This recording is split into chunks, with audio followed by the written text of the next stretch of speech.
Fagulhas de Luz com Sidney Fernandes. Produção Theo Oliveira.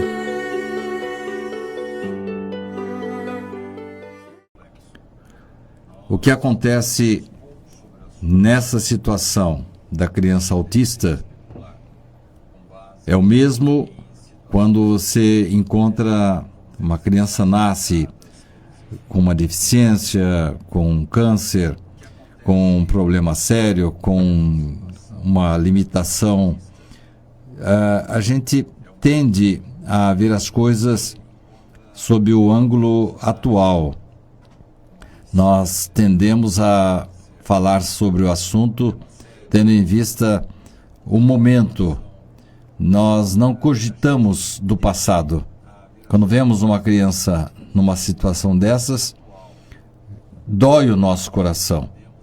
E nós tendemos a achar que Deus se enganou.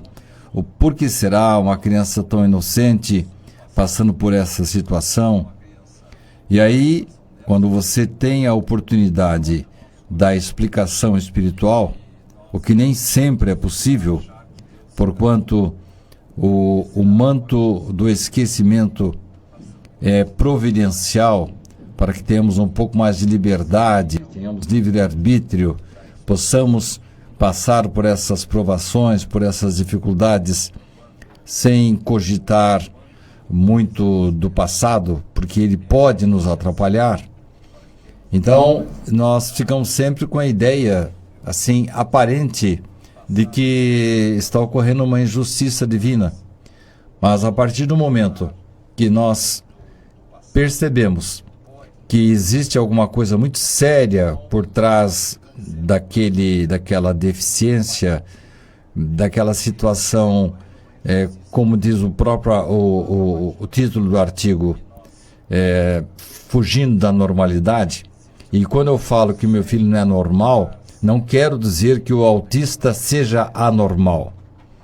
É que eu usei o mesmo linguajar do personagem do vídeo que me inspirou, quando ele, num arroubo assim, um desabafo, ele grita com o filho dizendo: por que você não é simplesmente normal?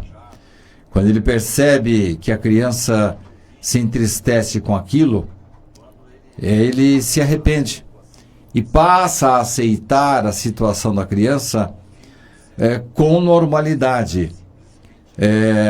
Na verdade, esse artigo não é dirigido apenas às crianças, às pessoas, aos pais que estejam ligados à situação do autismo.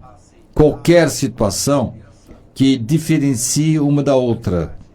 Então, uma criança com síndrome de Down, uma criança com uma deficiência em algum dos membros, um cadeirante, ou uma criança que tenha uma limitação na vista ou na audição, são todas situações que a diferenciam de outras crianças. Mas não significa que ela tenha que ter um tratamento e que ela tenha que ser considerada anormal. É o caso simplesmente de nós nos adaptarmos, permitirmos que a criança se adapte e oferecer todas as condições possíveis para que ela evolua, para que ela cresça.